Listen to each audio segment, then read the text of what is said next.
What's up, everyone, and welcome to the Guilds of Ravnica Top 3 Extravaganza, the SnapCast crew, Alex Blackard, Kyle Vance, and What up? Evan Bruce. Hey, what's going on? So today we want to just go through our 3 favorite cards that have been spoiled from Guilds of Ravnica so far. But yeah, there's been a lot of sweet cards. The one thing I do want to point out, obviously, Assassin's Trophy is pretty much the best card in the set. It's going to take a miracle at this point for there to be a card that's better than it. So we're kind of just staying away from that one. I think, I'm still hoping for that spell snare. Oh boy, in standard, let's go. Yeah, I'm about it. Yeah. So we spoiler alert that card won't be included in any of our 3 cards. So Just kind of like a unanimous number 1. Yeah, I mean the card's insane. Yeah, the card is too good. Yeah. But since I'm already talking, I'll go ahead and start us off. Yeah, definitely. My number 3 is kind of like a low-key, maybe you wouldn't think of this one as being like a really good card, but it's Hunted Witness. So if you played in RTR, Avacyn's Restored, Return, whatever it was, Dark Ascension, that standard, you had the Aristocrats deck, which was very, very centered around a card that was called Doom Traveler, which is a 1-mana, 1/1. When it dies, you get a 1/1 spirit and use a sack outlet to really benefit itself. So I think that this could lead to a really nice resurge and like an Aristocrat style deck. It's a 1/1 Hunted Witness. It's a 1/1 human, and it says whenever he dies, you make a 1/1 lifelink soldier, I believe. 1/1 lifelink soldier. Not a knight. I know that much. No, it's a soldier. And I'm really excited for these kind of like low to the ground, like aristocrat-y type decks. Now all we need is some kind of like free sack outlet, and we'll be just fine. Yeah. And, Give me Viscera Seer in the format. I just want to really quick shout out his flavor text, which is really sick. It says he ferried weapons, spells, exotic animals, but his most dangerous cargo was the truth. Was the truth? That's pretty hot. Yeah, it's pretty sick. I really like the card. The art for it. If you guys didn't see it there, it's kind of like a guy like hiding from people on the street. It looks very, very cool. So I'm excited for this guy. I'm probably gonna find myself like 4 Japanese or foil ones and just nice. Hope for an aristocrats style of deck to emerge at some time. So since we're talking about aristocrats, I think Abzan was like kind of the aristocrats deck there for a minute. There was Abzan, and then there was the Mardu version, but right with I definitely think what's his name? Boros Reckoner. Yeah. No. It was a Mardu 1 demon guy. Anyways, Butcher of the Horde. Oh, yeah.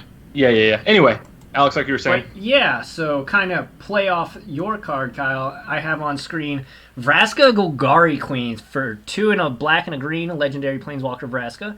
She starts with 4 loyalty and pluses 2. This is what I want to focus on when I'm talking about this, because she pluses 2, and you may sacrifice, not you have to, but you may sacrifice another permanent. If you do, you gain 1 life and draw a card. First off, that's insane, I think. I think 4 mana starting and going up to 6 is very strong. -3, her middle ability is destroy target non-land permanent with converted mana cost 3 or less. So, more or less, it's Abrupt Decay. So, yeah. Abrupt Decay, very good card. Real quick snippet there. Yeah. When talking with some people in the community this week, I said, wouldn't it be sweet if the minus on Vraska was Abrupt Decay? So I kind of called shot that one. Yeah. It's not Kobe anymore. It's just is it LeBron when you get something? Maybe. At this point, I don't know. Maybe. But anyway, who knows? Oritart says Karn is 4 and goes to 6 and draws a card. Yeah. I mean, you're not wrong. I just kind of like Vraska's her ultimate is win the game. Literally what it says. Yeah, so you get an emblem with whenever a creature you control deals combat damage to a player, that player loses. They literally says you win the damn game. So I could see this in a Aristocrats deck, and at first I was like, oh man, this might not be as good as I thought, and then I saw the Aristocrat, the card that you mentioned, and I'm in. Like, this is gonna be Yeah, back. just kind of like a curve up to 4 aristocrat style deck with like 4 of her. Throw your 4 trophies in the deck. Yep. And that's the thing. And then just you have trophies, so make like a grindy engine around it, and then like you go Braska, sack your Doom Traveler, make a knight, draw a card, gain a life, and then sack your knight, draw a card, gain a life, and like she's at 8, and you've had a blocker for the last 2 turns. Yeah. Like, that's pretty sweet. 100%. Evan, what do you got at number 3? So mine's completely different. I didn't go the windy route, and this is really weird for me because like I don't typically play red cards. But the last one I played, and I played a lot of it, was Goblin Rabble Master, and there's now a new Goblin Rabble Master. So what it's is it? Legion War Boss. Yeah. So I'm gonna pull Legion it up War on Boss. screen. There it is. So this card is sick. So it's got Mentor, this new keyword ability, which like I don't know if it's what I want it to be, but I think it's gonna be powerful in some spots, and I think this is one of them. Dude, honestly, I think all of these abilities, all these new keywords are like pretty good. Like they're a little bit different, but they're pretty good. I think they all have viability and not just standard. Mentor is like the weakest of them all, but like they all seem very, very good. Mentor, I think the creation of the Legion Warbox was like making other things big instead of itself, as like Rabble Master did. So sorry. No, one thing I was gonna say is Rabble Master made you attack with all your goblins, so it got very, very bad when you had 2 Rabble Masters because they just you'd have to attack and they just kill them, right?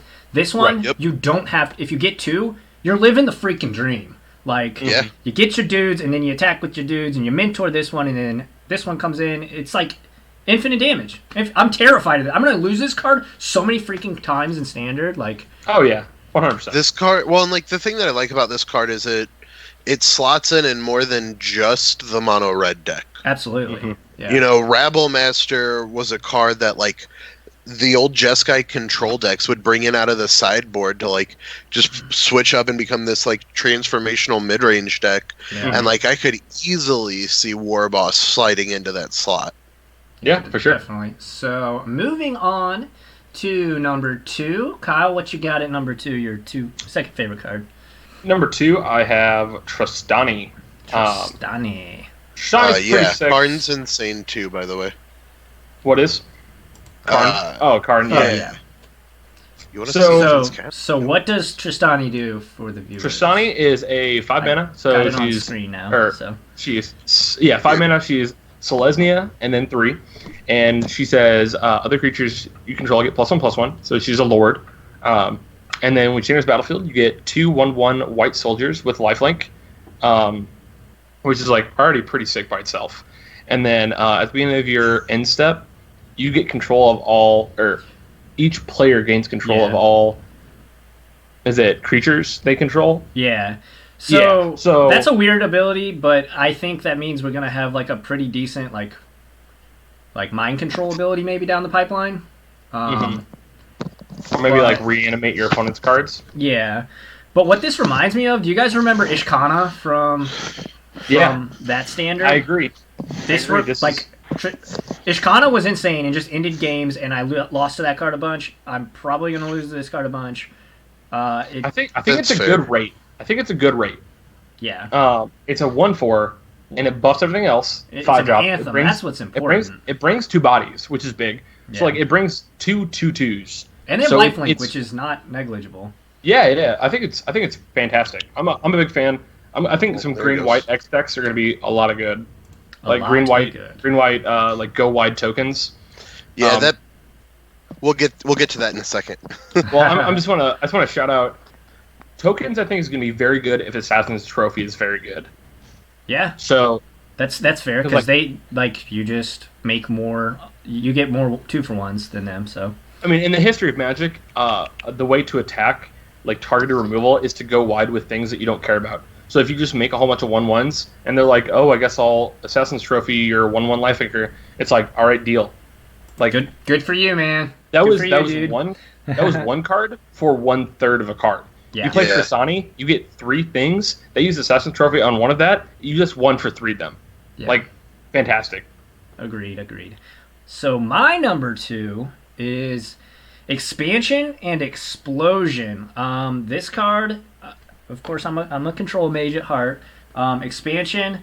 So I'll bring it up on screen real quick. Hybrid blue-red, so 2 CMC. Instant. Copy target instant or sorcery with converted mana cost 4 or less. You may choose a new target for the copy. So in Counter Wars, this card's insane. This half of the card is insane. Because you just get to counter their thing literally for 2 mana. That's Counterspell. Seems pretty good. And then Explosion is X blue red instant. Deal X damage to any target and a target player draws X cards. So it's like Dragon's Revelation essentially. So I think this card's sick. It'll be a finisher. It'll get you through the mid game to the late game in any kind of Izzet or Grixis or Jeskai deck. So I definitely dig it. What do you guys think of Expansion and Explosion? I think X spells are good, especially in control decks. Today I played against Sphinx's Revelation from a Jeskai player, and it was very good. And even in Modern, he got to Sphinx's Rev for 7. Yeah. So think about it in Standard. That ends the game. Yeah, think about it in Standard when you have so much more time.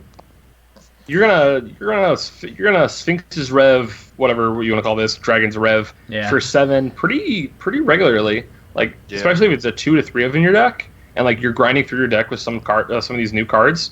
I like it a lot. I think it's gonna win games. Like even if it's like in step 4 you draw 4, that's still really good. Yeah, or you can kill a thing, right? You don't have to target a player. You can kill a planeswalker, which control decks have struggle with. Yeah, like 9 mana, kill your Teferi, draw 5 cards. Yeah. Like, I mean, I wish it was 1 less mana, but whatever. It doesn't. I think it's fine. Yeah. Evan, what's your number 2 favorite card so far? So mine kind of harkens back to what you were saying, Kyle. I love this card. It's March of the Multitudes, and this card is. This card seems like it could be broken. No, I don't think it's broken, but I think it is very good. I think it is pushed. I'm gonna bring it up on screen. Yeah, X green, white, instant, convoke, and create X/1/1 white soldier tokens with lifelink. Pretty straightforward, but people convoke the wastes. Yeah, people are comparing it to Secure the Waste, but I think this is way better than Secure the Waste. Like absolutely. The later in the game, this is like, remember Sphinx's Revelation? How 1 would be great, and then 2 would be. And Sphinx's Revelations would add on and just bury your opponent. This card does that too. Like if you get 1 for 2 or 3, the second one you're gonna go for 6 or 7, and then 10 or 11. Like I think people are sleeping on this card hard. The first deck that I'm gonna make is gonna be a green-white deck, and it's gonna have this, and it's gonna have Tristani, and it's gonna be great. Like I was positive, like as I was reading what this card did, then I'm like, oh, cool. Big dumb instant big dumb sorcery that like does nothing, and then I saw it was instant, and it blew my mind. Yep. Yeah, the fact that it's like it's very, very good. That's all I'm gonna say about it. It's a very good card. So like what you could be doing is you could be Sphinx. You could be convoke the wasting for like 4 on your opponent's instep, and then untapping and playing Tristani. And it's just like they're all +1/+1 now, and you got 3 more bodies. Yeah, like 2/2 lifelinkers. That's insane. Yeah, and also you get to play the O-ring, so like you can play, like they play something, and then you can play Tristani, and then convoke and O-ring whatever they play. I think that green-white convoke is going to be a real deck. Also, as a small side note on that deck, the Venerated Loxodon, the elephant, like the my god, I love that. No. I'm excited for the 3-drop with the modal. Yeah. Oh, that card's my insane. god. That card's modern playable. Just 4 of those, man. Like it's Lone Missionary, Rex Sage, or a 4/3 for 3. Yeah. Just like any of those, I'm very happy with. All right. So number 1, top dogs for all of us. Yo, Thibault Town's calling you out. hot take Tristani way too slow. All right, well, Standard's about to slow down a ton, so Yeah. I don't see her being that bad. Disdainful Stroke is going to be good in Standard. It's gonna be real good. Disdainful Stroke is going to counter a lot of stuff. Blue decks are probably going to be top tier. I mean, the blue decks have so much stuff. Yeah. They've got the best card in the format in Teferi. Mm-hmm. And I think Nicol Bolas is just still just the best creature right now. But anyway, so number 1, Kyle, what's your favorite card so far spoiled from Guilds of Ravnica? My favorite card so far spoiled is the Lich, Overrealm with Lich. So it is green-black 3 for a 4/3. I got it on screen. And the card says, whenever you would draw a card, look at the top 3, put 1 in your hand, the rest in the graveyard. Golgari decks are probably going to be very, very good. Thibault. Golgari decks are very pushed. Underrealm Lich. Sorry, not Overrealm. Underrealm Lich. So green-white 3, and it is a 4/3 with the ability of looking at the top 3, putting 1 in the graveyard, and then it also has pay 4, tap it to give it indestructible. Yeah, Why it didn't need that? Having that ability is already insanely good. I think this card's fantastic. I think it pushes graveyards synergy decks. Its card selection, which is very good in Standard. I'm very high on this card. What do you guys think? Yeah, it kind of reminds me, at least of its first ability, of what's the Grimflayer? Just getting to select what card you get to draw next. That's real good. Especially in a format that cares about what's in the graveyard. Yeah, that's what I was going to say. Obviously, 3 of these abilities all care about the graveyard, so it seems pretty strong. Real quick before we go on, yeah. Elaine posted a sweet deck list in our Discord. Mm-hmm. If you haven't looked at it, you should. Yeah, because the only thing I have one question, but this deck looks like exactly what I want to be doing because there's a lot of counter spells and Nicol Bolas. Yeah, that sounds good.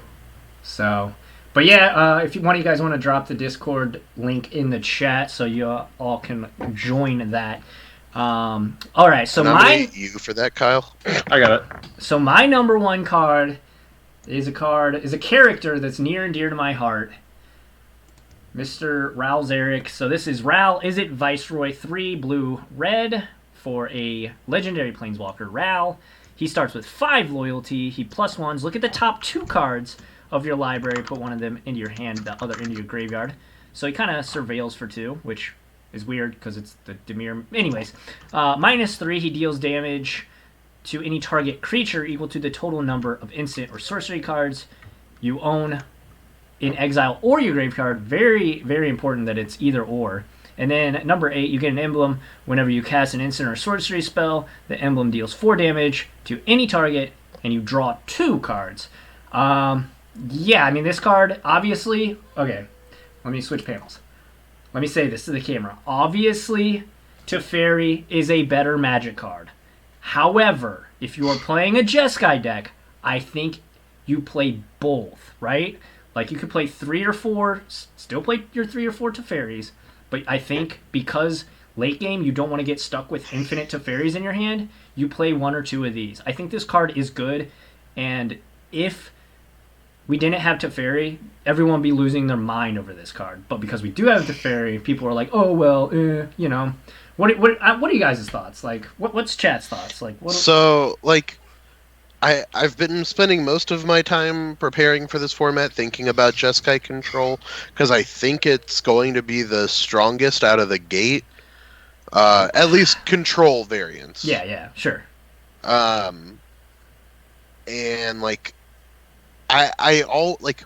I think there's about 3 to 5 slots you can play with, and I think it's definitely worth testing 1 or 2 of it. I don't know. I feel very strongly about this. I think this card is the real deal. And like I said, anyway, Kyle, what do you think? I think the card's great. Is it better than Teferi? No. Not. Is it worse than Teferi? Depends on the deck. by a lot. Like you can let's compare their abilities. Like so this he goes up to 6, which is very relevant. First off, he goes 2/6. Obviously, looking at 2 cards and getting to select one of those is much better than just simply drawing a card. All right, That's fair. Obviously, getting to untap the 2 lands is insane, though, right? Like, Yep. no right, denying like that's that. the part of that ability that puts it over the top. Yeah, but That's fair. surveilling too, while surveilling feeds Rao's second ability is like very relevant. And the fact I don't disagree, but like the difference is like you have to tick down to protect Ral, and there like you never have to tick down. No, yeah, like you can tick up, and that can be the way you protect Teferi. Yeah, Sure. leave open, seal away, leave Yeah. open, whatever. Yeah. Fatal push, cast down, whatever you have left. Obviously, Teferi's -3 is infinitely better than Rao's, but it does matter that it's in exile too. So like all your jumpstart cards still count. That's a really good point that got brought up in chat. What's that? Is they're afraid that Ral is being printed because they're gonna ban Teferi, Oh, I hope not. I hope and not. like they're posing this to replace Teferi. Interesting. yeah, That's an interesting thought. that is Um, a terrifying thought. If Let's you're not think of that world. yeah, Like, I mean, I don't hate that idea. I but- do. You all right? We got to get a new third. Yeah. I mean, I've just lost to Teferi. Auditions. I've lost to Teferi too many times. I mean, Be better. I get it. That's true. That's fair. I should You just play the their Teferi decks. Teferi and you tuck their Teferi and everything's fine. Everything's hunky dory, right? No, For, like, I totally three- see the possibility of that being a thing. Word of And I heart. hope not, Yeah. because my next card plays into Teferi too well. Yeah. So Evan, what is your favorite card from the set spoiled so far? So when I first started playing Magic and started playing Control, I learned real quick that draw cards are real good, and it's Yeah. all you need. Mm-hmm. And at the time, It is all you need. the flavor was Think Twice. Yes. Oh yeah. It was back in that when Think Twice got reprinted was what, M12? No, No, way Innistrad. more. Innistrad. Yeah. Yeah, Innistrad. yeah. Innistrad had flashback. Yep. So anyway, this is a new Think Twice. So I'm gonna bring it up on screen. Tell them about so it. it's called Radical Idea. It's a 2-mana instant, simple draw card, and it has Jumpstart. Yep. Very So, simple. like- And it's funny because on Mythic Spoiler, the Thesaurus, the cards that's similar to Think Twice is right here. So obviously very close. But yeah, what do you like about this one? I think this is a much needed end step draw spell for standard Control. Like, we're losing Glimmer, we're losing hieroglyphic illumination. Like, so right now your really only draw spell is Opt. I think you're forgetting there is a new card. Yeah. No, Um, I know. Yeah. I think it's the think 4 the mana new- draw 2. That card's nuts. with Right. with flashback or with Jumpstart, yeah. I think that card's really good. I also think Radical Idea is really good. Yeah. I think they're both pretty sweet. I think you probably end up playing both. So Like, you probably play some split. here's Yeah, my probably thing is like 3-2. we haven't seen a good like these Radical Idea and the other one, I don't know the name of it, the 4 mana draw 2 jumpstart. Chemster's Insight. Sure. Yeah, Chemist's Insight. Chemist's Insight. Both of these cards are fine. But we haven't seen a card that has Jumpstart on it that is actually like stone cold nutty, right? Like Right. I think Evan, your pick of March of the Multitudes, that is a card with Convoke that is insane. That card's very good, I think. I think Legion Warboss with Mentor is probably the best Mentor card so far. And then Surveil. You have the demon. You got the Demon, and you've got Mission Briefing, which is the new Snapcaster Mage, without the Mage part. Without a body. Yeah. Which I have a whole thing I could go on hours talking about the the ins and outs of that card. But there's some hot stuff you can be doing with the new standard. There's that 2-drop enchantment that says each time you surveil +2. Yeah. That with the demon is pretty stupid. So pay 2, surveil 4, and then you also have a lightning helix in black that when it goes to the graveyard from your library, your opponent loses 3 and you gain 3. So I think there can be some stupid stuff done with surveilling. Yeah, and I don't know. So Thibault, I disagree. Thibault says Radical Idea is a tempo card, not for control deck. It's disadvantage. Yes, it is card disadvantage, but there's so many times when you're playing against aggro or against control where you won't need your removal spell against control, or you won't need your counter spell against aggro, right? Like, so it's the same reason Faithless Looting is good in Modern. Yeah. You play Marty Pyromancer, and you play Faithless Looting because Blood Moon isn't good against whatever, or Terminate isn't good against whatever, or Lingering Souls isn't good against whatever. So you get to draw 2 and discard cards that aren't good in the matchup. Yeah. So Radical Idea lets you draw a card, and then the second time get rid of a counterspell when you're playing against a creature deck and you're already losing. You need to find a Settle the Wreckage or whatever. In late game, obviously you just pitch a land or whatever. Like, I think both of them are great, but yeah, and that's where Insight comes in. I mean, yeah, they're both. I think they're both. Yeah. Gonna have a role to play. Yeah. I agree. Yeah, Radical Idea will be to get you your land drops, and then Insight will be to find your finisher, I think. So. Any honorary mentions for you guys? What about you? 100% Niv Mizzet. Niv Mizzet's your honorable mention there? This is the best Niv Mizzet yet. Mm-hmm. It's just going to be impossible to cast. Mm-hmm. I don't know. If you're playing blue-red, only blue-red, obviously. So I have it up on screen now. I don't know. The art is insane, dude. I just want to see a foil of these. Hopefully the foil process in this set is, like, good. I think they're sticking with the one they used last set, so it should be fine. Sweet. Yeah, I hope so. But this card's sweet. Like, this is one of those, like, I'm going to spend a lot of time building around this card in a lot of different formats. So... My honorable mention is Lozad, the Multifarious. Yeah. This card is sick. I am super pumped to play this card. So Lozad is a blue-black 1/3. When he enters the battlefield, you get Surveil 1, which is, solid. And then you pay X. Lozad becomes the target of a creature in the graveyard with converted mana cost of X, except it is still Lozad the Multifarious. It's legendary in addition to its other type, and it has this ability. Card's going to be sweet. Play it in some Muldrotha decks. It can copy Muldrotha, and then you can cast your Muldrotha from the graveyard, and then Lozad will be Lozad with Muldrotha's ability, and you'll have Muldrotha out, so you'll have double the effect of Muldrotha, which is... And so people are already talking about it with Phyrexian Dreadnought in Legacy. Yeah.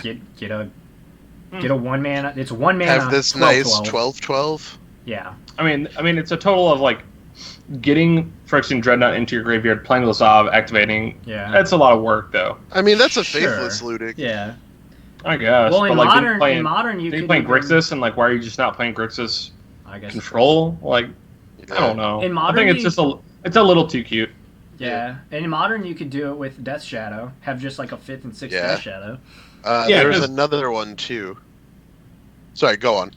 I was gonna say, there's been that deck where it's Gerard, who has the Scavenge ability. So, like, this is kind of like playing on the same note. Yeah. Okay, so for I guess I like the Lockets. I know a lot of people are down on the Lockets, but I think in a control deck, the Lockets, getting to draw 2 cards late game is insane. So I just wish it was 1 less mana. Like, I wish it was 3 mana. Yeah, sure. Like, Obviously. that's already a high... Three on-color lands. Like, that's already a pretty steep price to pay.